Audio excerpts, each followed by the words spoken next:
From the 1011 Now Alert Center, this is Morning Pulse. Good morning. This is Craig Allison with your Morning Pulse for Thursday, May 7th. Our first story, well, actually, before we get into our top 6 stories for you this morning, let's get you the question of the day. Question is, sales of this grocery store staple increased by 15% over the past year. What is it? That could honestly be any number of items, but the answer this morning was hamburger helper. I don't know how that's a staple. Personally, I feel like that's an inside job by Hamburger Helper to get that as the answer for the question of the day. Plenty of other staples out there, and we do have some that we're going to break down for you in our top 6 stories for you this morning. But that being said, if you think that you have what it takes to get the question of the day right, I certainly don't, be sure to head over to our 1011 Facebook page. Put in your guess as we read off both the guesses and answer on 1011 this morning. That being said, let's get into your top 6 stories for you this morning. Starting things off with our national headlines for you. A federal judge unsealed the suicide note allegedly written by Jeffrey Epstein yesterday. The unverified and undated document was placed on the court docket in the case of a former cellmate of the late convicted sex offender who said he had found the note. The note, which is not signed, reads in part, quote, "They investigated me for a month, found nothing. It is a treat to be able to choose one's time to say goodbye. No fun, not worth it." The note was ordered to be released following a request from the New York Times. Now switching gears over to your local headlines for you this morning. A summertime staple seeing serious price increases. Tomatoes have certainly ripened, up 22% in fact, year over the past year, according to data from the Consumer Price Index. White or Wheat Sandwich Shop in Lincoln has been hit hard by this spike. In January, they were paying $36 for a case of 50. This week, a case sets them back $103.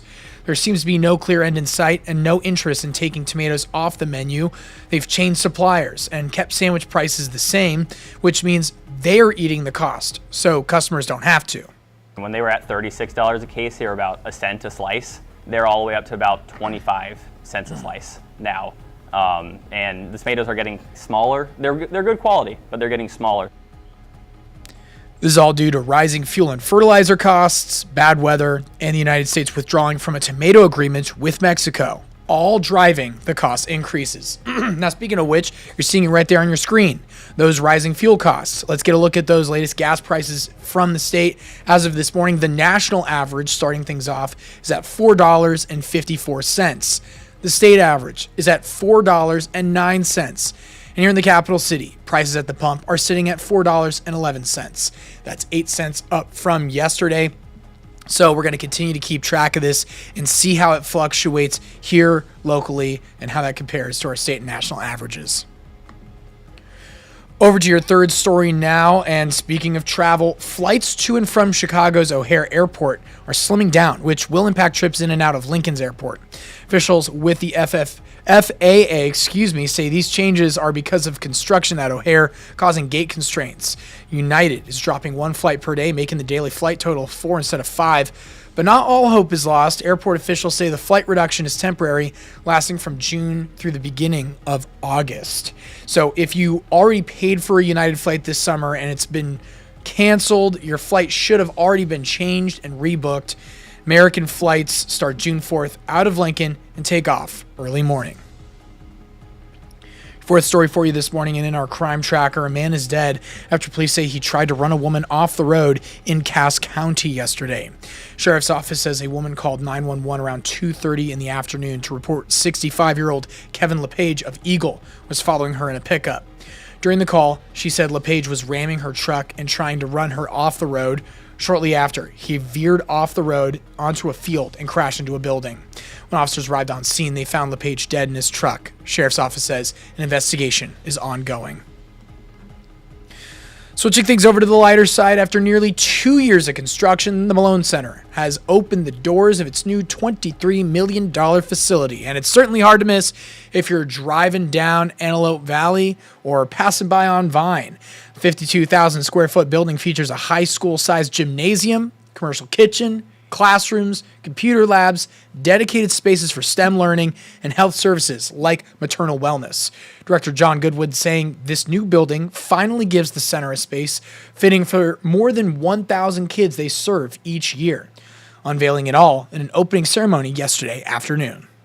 This is a declaration that our community matters, that our children matter, that our families deserve a place where they can grow, heal, and thrive. While construction is complete, the center is still raising the final $500,000 they say is needed to fully fund the project and open the facility in the strongest possible position. You can find more information about those efforts and how to contribute on their website. And wrapping things up with your final story for you this morning, we take you to Northwest Nebraska. Did you pull off a senior prank? It's graduation season, so might want to think back to it. If you did, might be hard to top this one at Valentine High School. School's parking lot, now a cattle corral, complete with panels, shed, and of course, livestock. This story was first reported by News Channel Nebraska, who caught up with the students behind the prank. The soon-to-be graduates say they camped out overnight to monitor their setup, and the cattle came from the school's FFA program. So what does Valentine's principal think about all this? Number one. It's number one. It was teetering number one, and then when they parked and spent the night in their camper on the sidewalk over there, that's what did it. Very elaborate stuff. None of the students were disciplined. They actually got approval beforehand. Administrators say the prank stayed within school guidelines and provided a lighthearted moment for the community. Certainly one of the more unique senior pranks that I've seen. I've never heard of anybody doing this, so kudos to them for the creativity and giving some lighthearted fun as the graduation season is in full swing everywhere. That's going to do it, though, for your Thursday morning pulse. We'll wrap things up with a look at your 7-day forecast. Starts off cool and warms up this afternoon, which Brandon Rector has more on here. Good Thursday morning. Meteorologist Brandon Rector with you in the 1011 Severe Weather Center. We are going to be mainly sunny across much of the area this morning. Clouds will increase this afternoon and into the evening from the west to the east, so could be partly to mostly cloudy by late this afternoon in the western half of the area. Then everybody becomes mostly cloudy, if not cloudy, for late tonight into Friday morning. And there is also a 20% chance of some isolated showers late tonight into Friday morning. As far as temperatures go, at noon today will be in the upper 50s to mid 60s. By 4 this afternoon, it's mid 60s to mid 70s. And at 8 this evening, temperatures should be in the upper 50s to around 70. In Lincoln for today, it will be mainly sunny with a high temperature this afternoon in the mid 70s.